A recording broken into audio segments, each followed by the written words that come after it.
I'm here with Dr. Lynda Giles on Wednesday, May the 25th of the year 2005, and we're participating in the Leonard and Simon's Jewish Community Archives Oral History Project. Lynda, do we have your permission to use the material within this tape for the historical record? Yes, you do. Thank you very much.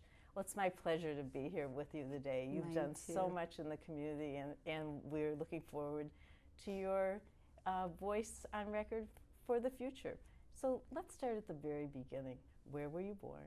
I was born in Detroit, Michigan, on the northwest side of the city. And I know one of the things that you and I mentioned was about my childhood. So do you want me to Please continue on it? When I think about my childhood, and particularly this maybe is somewhat nostalgic because I just had a birthday, so one can't help be reflective. Thank you. All of them are wonderful. I think about a very joyful childhood, a very insular childhood. The northwest side of Detroit was a very safe, secure place to grow up. I remember being able to walk up and down the streets with my friends, 10 or 11 years of age, and be able to be outside at night and feel safe. The neighborhood was an ethnic population, largely Jewish. So once again, the use of the word insular is in the sense that everybody around me was sharing the same holidays, enjoying the same things together. So it just felt like life was familiar, comfortable. My parents were the traditional parents. They were married and stayed married with one another. I had two brothers. It was a very, very loving home and a comfortable childhood, which makes me in some ways sad for some of our kids today who have to be worried about their kids going out of doors and the safety. These issues, I think, take away from a sense of childhood pleasures and childhood just being a child. What were your parents' names? My mother's name was Shirley and my father's name was Samuel. Traditional names. And do you know anything about their background and your grandparents' background? Yes, my father was born in the United States. He was born in New York, which was really unusual. And he was very much of a secular Jew. And very much of an American. My mother was born in Eastern Europe and came to the United States when she was 16. Her father, my grandfather, was in the Russian army and was able to leave the Russian army and come to the United States and eventually brought his family over.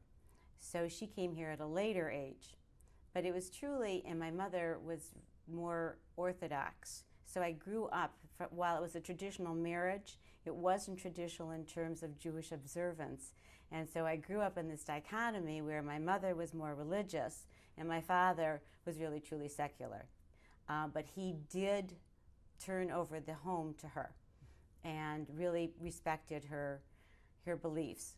And so she created for us this wonderful Jewish home. And my grandfather, who was a shamus for Rabbi Lazer Levine, who was a very well-known Orthodox rabbi here.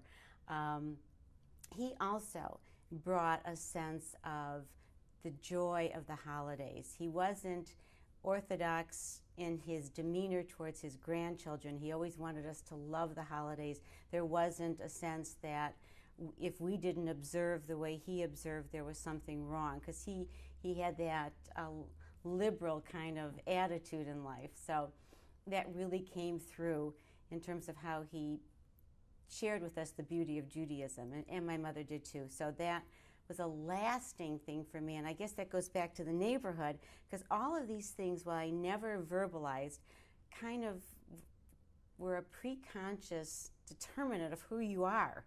It's like through osmosis, you become connected to certain values, certain peer groups, certain religious beliefs that pervade your life and take form so much later on in your life. So that was my background. And what kind of religious education did you have? Because we were conservative, I went to Beth Aaron, which was on Wyoming and Curtis, and I went to afternoon schools. But I also went to services with my grandfather And because I was a female, I couldn't sit with him, but I remember looking through like the potted palms, you know, while he would be up there, you know, helping to lead services. And what about your secular schooling? My secular school, I went to public school. Elementary school was Bagley, and then junior high school was Post, and then Mumford, which was fun. You know, I'm sure there's a lot of people in my generation who went to Mumford, and it was, you know, once again, it was all familiar, and it's the same group of people, so there was just a wonderful sense of community, and a lot of us went to U of M together, because that's where I went to college. What were your interests in high school? Let's see, my interest in high school, I was on the swimming and diving team, which I really enjoyed. That was the days when there were clubs, so girls had sororities. So I was in a sorority, and then that was kind of silly, but it sort of, you know, gave you a way of making the group a little bit more comfortable, a little bit more closer. Probably not a lot. I mean, I think I loved swimming, I loved my friends, I loved tennis, but, you know, it was mostly just the academics and the peer group. That was part of my high school life at that time. Did you utilize the JCC that was on Curtis and Myers? Curtis and Myers. Well, there used to be the meetings. Well, I also did. I did join the BBGs, so we would have meetings there, and then the clubs, the various clubs, would go there, and it was more often later on in high school. It was just more often to watch the boys. But yes, I did. I did. And did you take any leadership roles in those groups? In those groups, I did in my BBG chapter. I think I was vice president or something of the chapter. But I think at that time in my life, if I really, you know, look at this question in terms of leadership role, I think I was more, I think I was less confident, and I think a little shy and not sure of myself. So I don't think I really asserted myself in high school. That was sort of a formative time for me. So it didn't happen then. And you mentioned that you went to the University of Michigan. Mm-hmm. Can you talk about those years? Oh, those were great. I think that's really when so much of what was percolating inside of me also started to come out, because I knew then that I wanted to go away my junior year to college. In college, I wanted to go away somewhere in Europe. I wanted to study abroad. And so I always had told my parents, and they were wonderful about it. They said, fine. And so I think part of my college years were to be out there, joining groups, joining activities, you know, becoming active in you know, various political things that were going on campus. And then my junior year, I wanted to go to England. Well, I wanted to go abroad, and I was a psych major and an English major. And my parents wanted me to have some kind of career where I could earn money for sure. And it was always very traditional at that time in life to go into teaching. So they really asked me if I would do something with teaching. So the University of Michigan had a program called the Sheffield Program. And you could go to England and do your student teaching there and take some courses. So I thought that was a wonderful way to do it. So I did go to England and had a wonderful time teaching in a grammar school, which once again ties me back to my Judaism, because I grew up and I just felt the world was comfortable, familiar. It wasn't a matter of anti-Semitism, it just was more of a sense that life was my peer group, the world around me, very familiar. Most people shared values, shared religious beliefs. And it was truly a limited sense of the world based on my childhood. And then when I got to England, I had the privilege of teaching in a grammar school. And that was one of the higher tier schools where these kids would then go on to college, because they did break the kids into ability levels.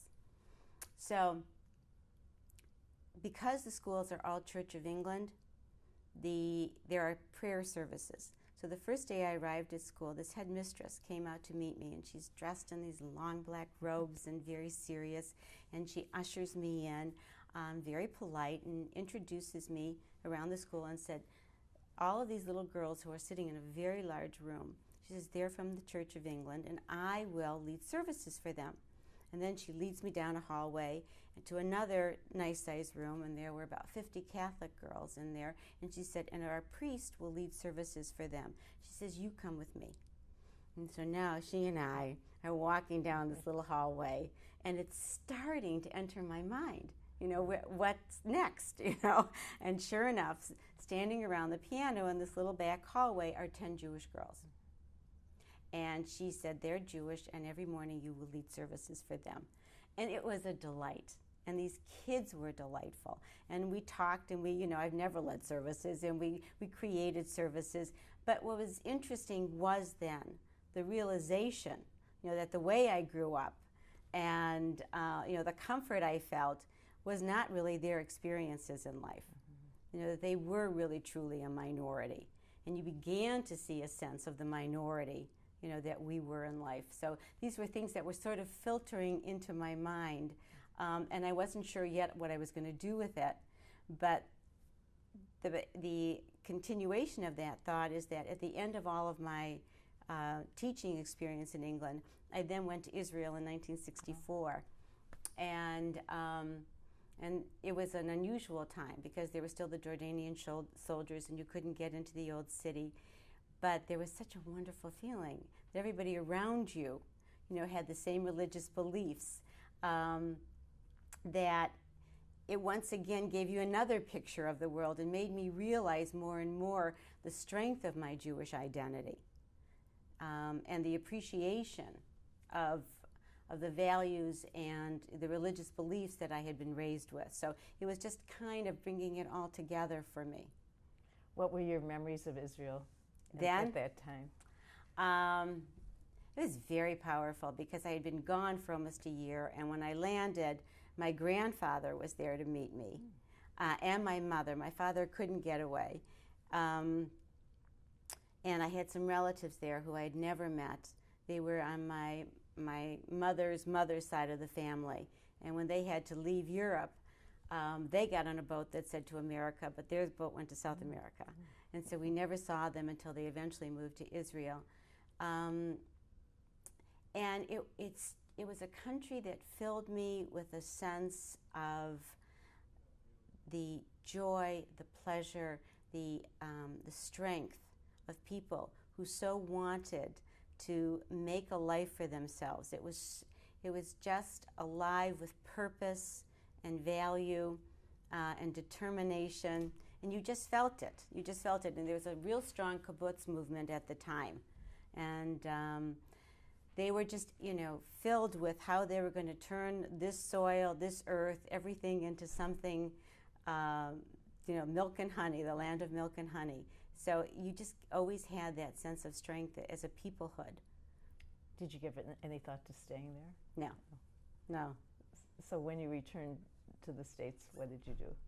Well, I finished my senior year, and really thought I would go back with my psych degree, but ended up getting married, taught for a while, and had a couple of children. We moved to Chicago, which was always so funny for me because when I went to the University of Michigan, my father said, I just want you to go there because you'll meet somebody from Michigan, you know, and stay in Michigan. But I moved to Chicago, we got married and had 2 kids, and then I eventually got divorced and moved back to Michigan. What are your children's names? My son's name is Jared, and my daughter's name is Jamie. Do they still live in this community? No, they, following college, both of them went to U of M, and following college, my son married, and he and his wife moved to Chicago, and they're there now with 2 children. And my daughter wanted to be a documentary filmmaker, and made a wonderful film called Urban Scrawls, which is about bathroom graffiti, you know, which was like predating, the precursor to the chat world, you know, online. And she ended up getting a job in Chicago. So it happened to work out that they returned to Chicago, but she's now actually on her way to California. And what are the names of your grandchildren? My grandson's name is Jonah, and the little girl's name is Ivy. But we also, Conrad and I, we also have between us 6 kids, so I have 4 other children. And I don't know if he mentioned their names, but you can as well. Okay. There's Keith, who just remarried, and her name is Christine, and she has a son, Matthew, and Keith has 2 boys, Aaron and Sam. And then there is Susie, who has 2 kids. And then there is Amanda and Alex are their names, and they're older, they're in their 20s. And then there is Brian, who just has 2, and that's Celia, who's married to Lauren. That's Celia and Levi, who is just born. And then there's Barb and Kevin, and they have Seth, and another. They're expecting another. A beautiful family. Yeah, thank you. We skipped a little bit ahead of ourselves because you spoke about the fact that you got divorced, and I know that has some significance in your life and your professional life as well. Would you like to speak about what that meant to you and how? Okay, thank you. I got divorced. When I got divorced, it was in the 70s, and at that time there were very few women who were divorced. So I mention that only because in terms of peer groups, in terms of sharing relationships, there weren't many who were experiencing what you were experiencing. Not that divorce was ever new. I mean, the immigrant population that came to the United States, a lot of women were abandoned. But it was unusual for my peer group. So I moved back to Detroit because, 1, I wanted to be near family, but 2, as well, because my mother was terminally ill, and it was important for me, to be with her. And when I got back here, while there were lots of wonderful friends and wonderful family, I realized that in terms of my peer group, it was much more limited because I was a single mother. I didn't have the mobility or the financial mobility as well to keep up with my peer group. But it was really more fleeting in terms of my awareness because there was just the tasks of daily living that you have as a single parent that so take up your mind. Eventually I remarried, and at that point as well I went back and I remarried Conrad, which is just very special. How did you meet? It's a funny story. We always talk about it and laugh, but when my daughter was born in Chicago, she had a crossed eye.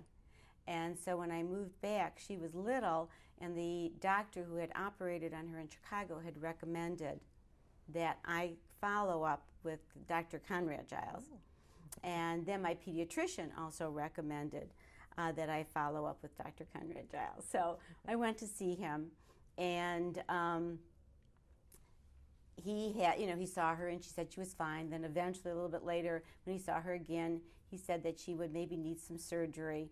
And in the interim, I guess he had divorced, and I hadn't even realized it. And then at some point later on, when I did go back, to sign up for the surgery dates, that's when we started to go out. It was Bashir. Yes, it was Bashir. It was Bashir. It was very cute. When we got married, at the wedding, everybody made a toast, and they made a toast not only to Conrad and I, but they said, well, to Jamie for bringing you together. And so she at that point just decided to leave the table. She didn't want the responsibility.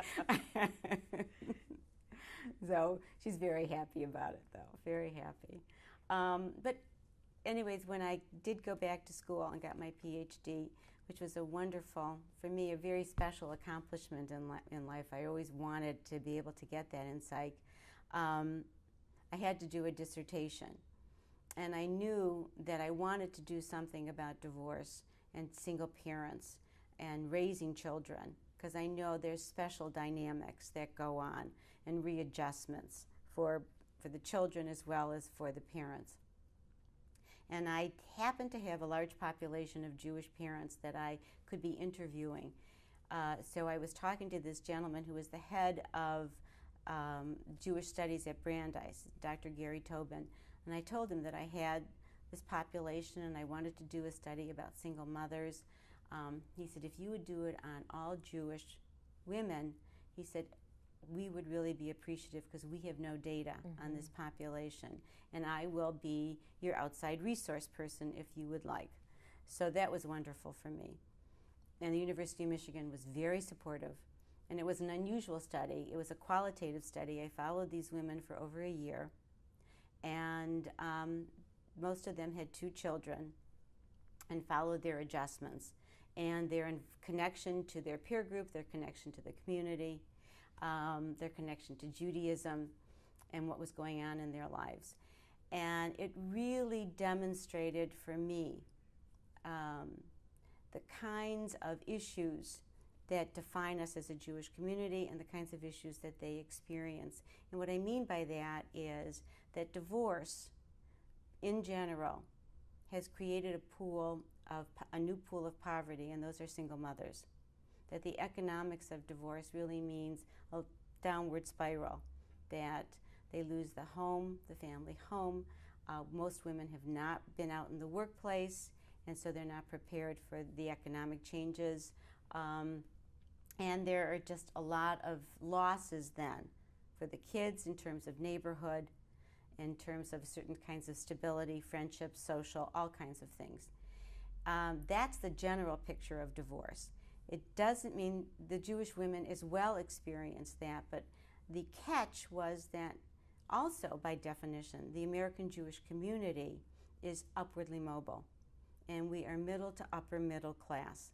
And so therefore, we are living in more affluent neighborhoods.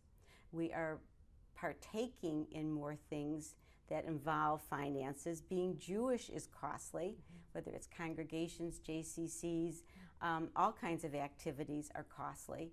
So what was developing was, and this is a term I described this population as creating a minority within a minority population.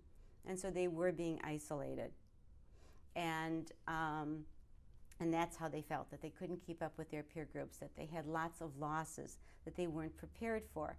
And as a Jewish community, it was very important for us we focused on identity and affiliation and continuity, and we weren't reaching out to these women, and in addition, these women all had 2 children.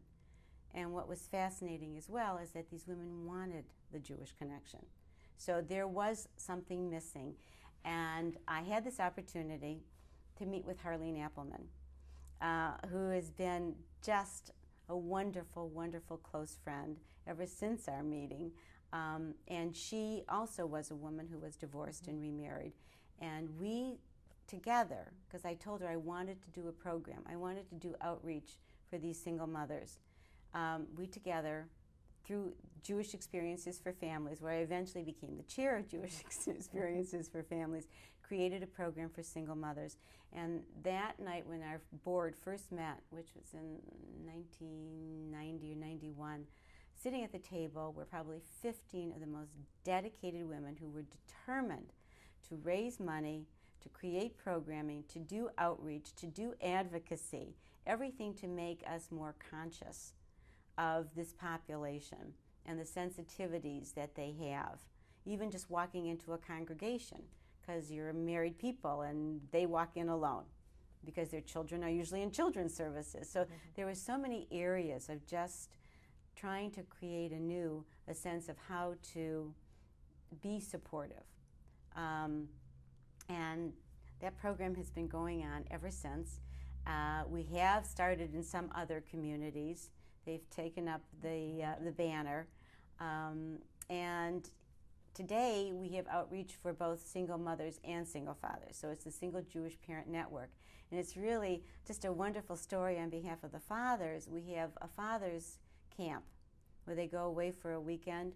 And in this one family, this was a very touching story. This father had custody of his children, and I think he was a widow.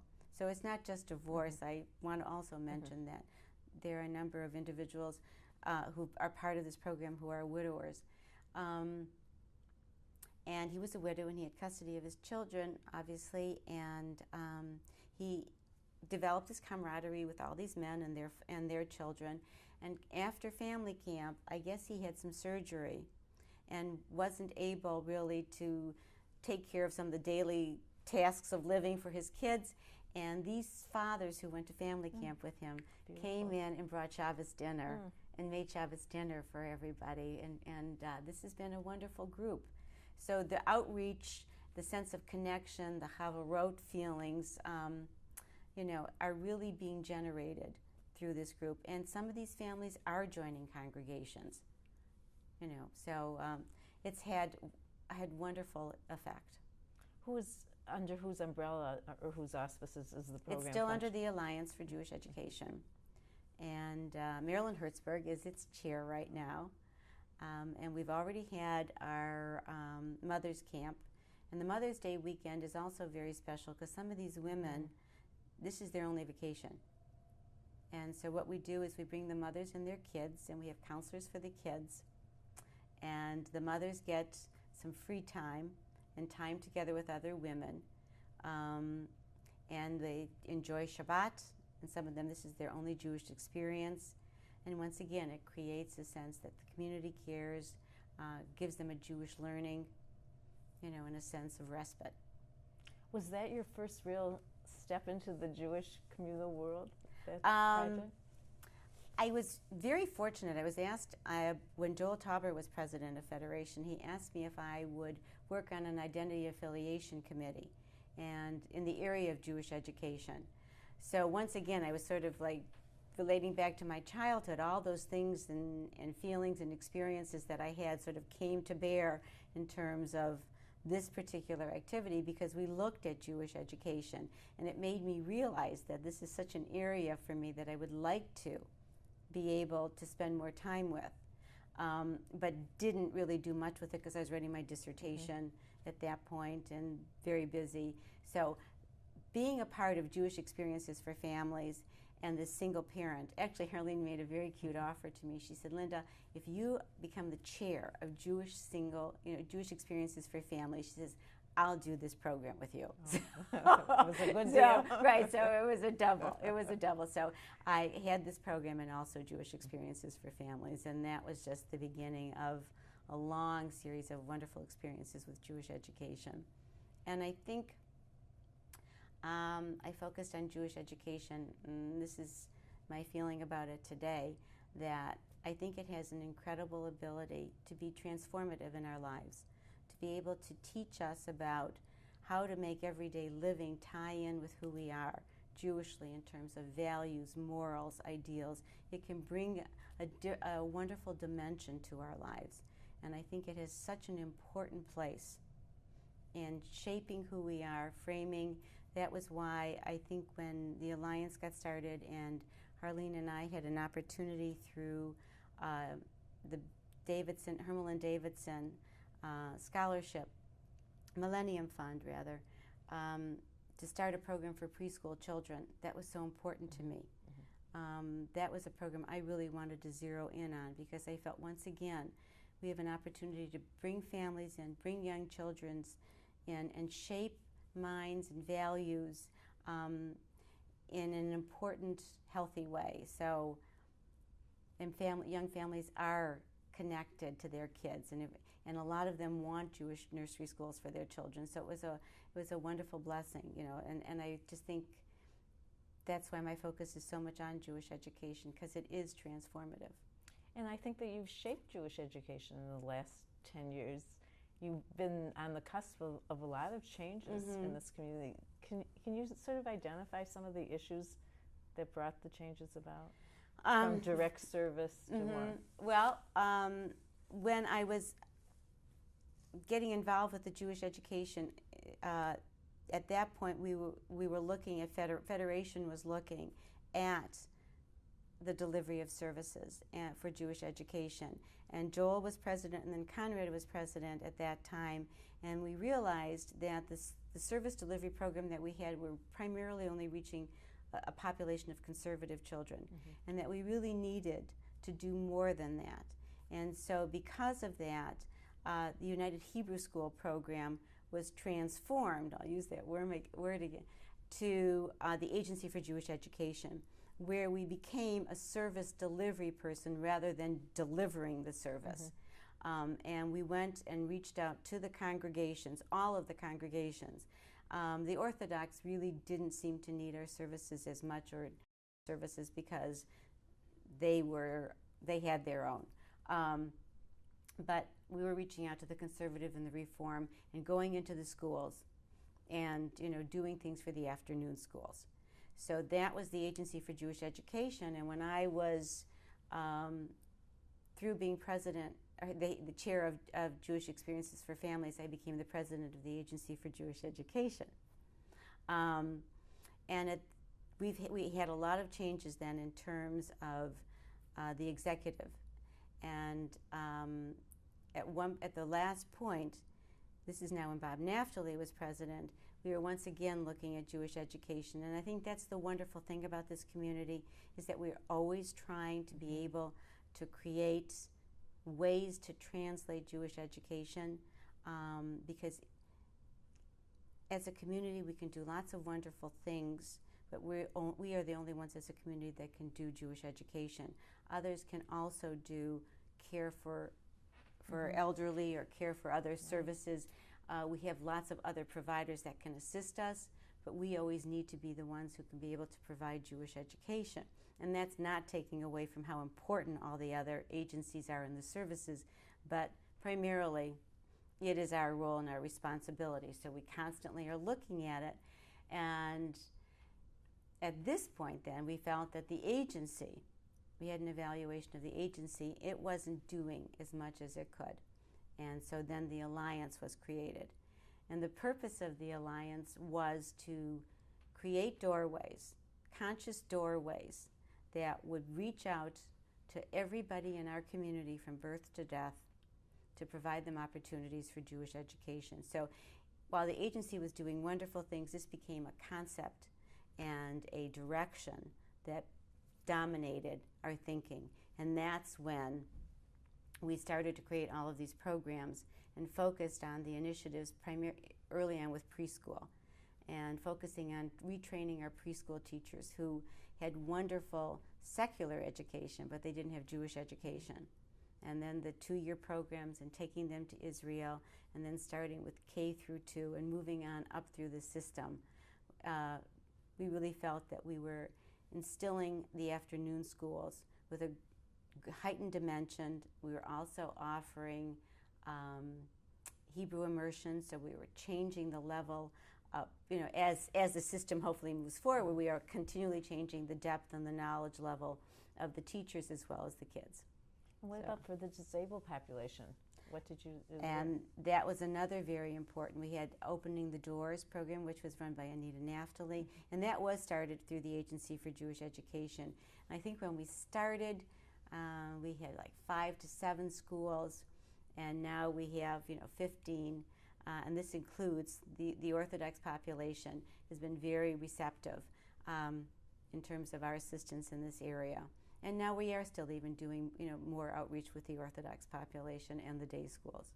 What are the challenges that you see in the future for the Alliance? For the Alliance, I think the hardest challenge are the financial challenges, because Jewish education is costly. But I don't want to say it's impossible. It's just a challenge. It's something that we do need to be able to do. That I think a day school education particularly is a wonderful opportunity for kids. But it is very costly to educate, and we need to be able to find ways to make it more and more affordable. Those, I think, really are some of the challenges. I think there's wonderful teachers. I think it's an opportunity for, well, I guess maybe another thing I'd like to be able to see here is more opportunities for teacher advancement through education, certain kind of certification programs, and I think we're looking into it. But probably it's the financial would be the biggest challenge, is to be able to provide affordable Jewish education for everybody. And I'd also love to see Hebrew being taught in high school. So, a lot of things in the future. You talked about your husband and Harleen. Who were your great mentors? Let's see. I think there are so many people who are so good in so many areas. that we need to always be able to learn from each other. So I think there's lots of people in my life, I think, who are wonderful. I think in terms of shaping sensitivity to Judaism, a sense of joy for Judaism, I have to go back to my mother and my grandfather for creating that in me.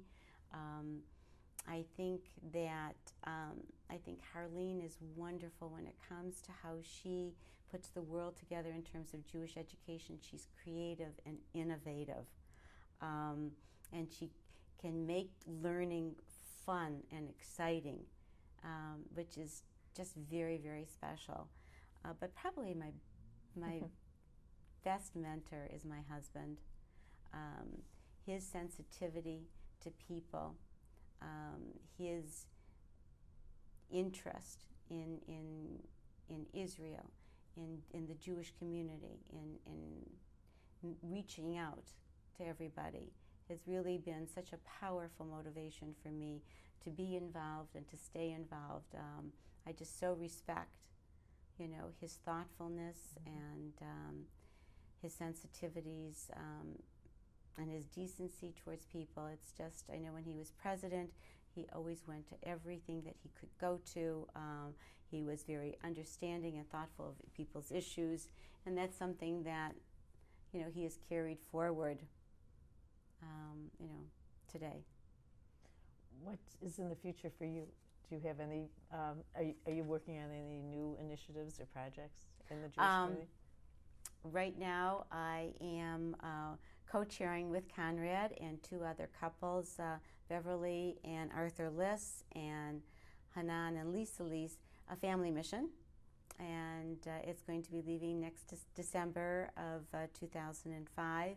And we have about 700, individuals going, families going. So that's very exciting. And we're very busy planning all kinds of things for the families. And also, I'm a co-chair with Michael Stein of a demographic study that we're going to be doing here in the for the Detroit Jewish community. So that's also another big initiative. Can you tell us a little bit more about the demographic study? What the focus will be?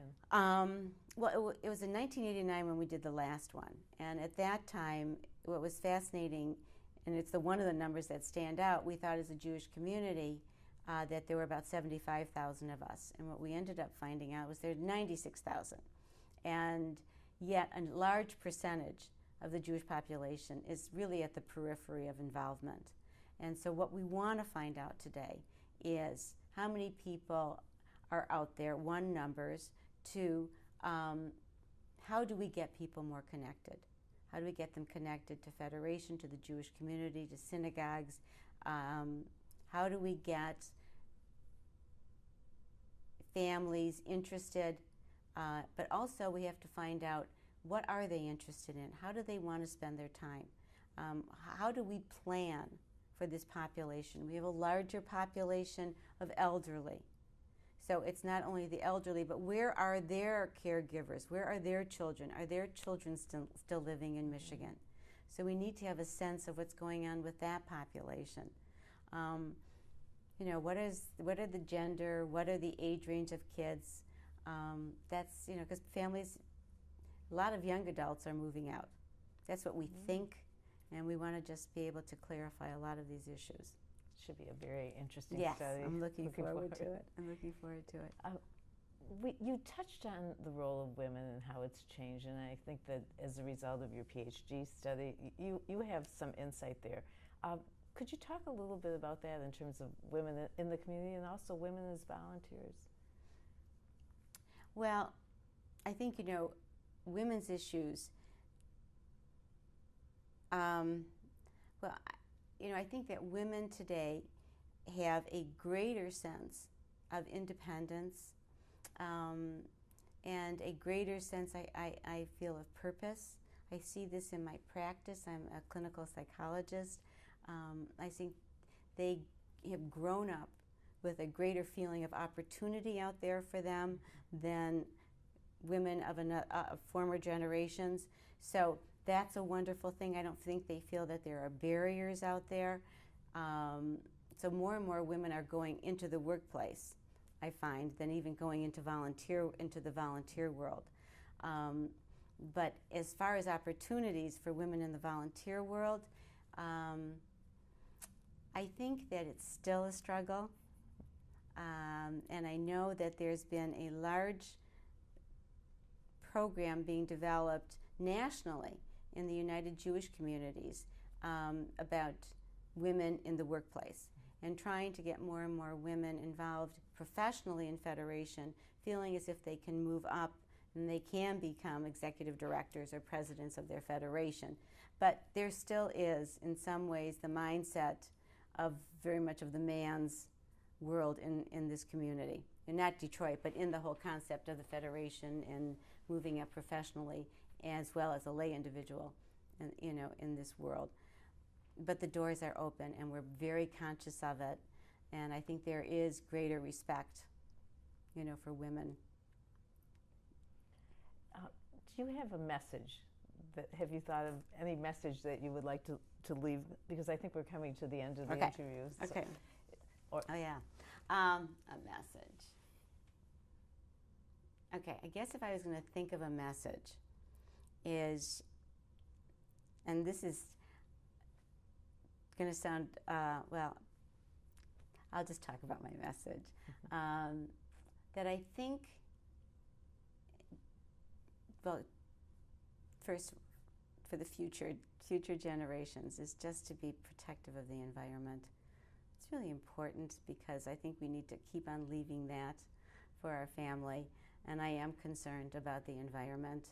So every conscious effort, every ability to advocate, I'm such an advocate for things, I think we need to be able to do that to protect the environment. But as far as the Jewish people, I guess my message is that it's so important as Jews that we be a community. This is how we exist in prayer. We can't pray alone. We're really supposed to pray as a community. That's the concept of a minyan. And I think that we need to be able to recognize the value of community and be protective of it, be supportive of it financially and in terms of our volunteer, because it is our responsibility, to do tikkun olam, to do repairing of the world, to do tzedakah, to give. And that would be my message, is that we recognize the value of community. Thank you. Is there anything that I didn't touch upon that you would like to mention? I don't think so. I don't think so, but I really feel very flattered that I was asked, and thank you very much. I think I do these things because it's just so natural for me, and I get such a joy and satisfaction out of it that I don't think of a leadership role in that regard to be interviewed for this. It's just it's my pleasure to be able to do what I do. Your words were beautiful and a wonderful message that you left. Thank you. Okay.